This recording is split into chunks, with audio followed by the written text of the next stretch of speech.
स्वये श्रीराम प्रभु ऐकती, स्वये श्रीराम प्रभु ऐकती, कुशलव रामायण गाती, कुशलव रामायण गाती।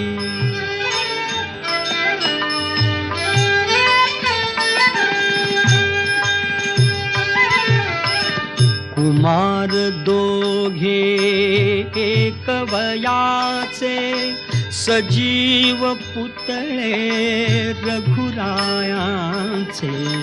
कुमार दोघे एक वयाचे, सजीव पुतळे रघुरायांचे। पुत्र सांगती चरित पित्या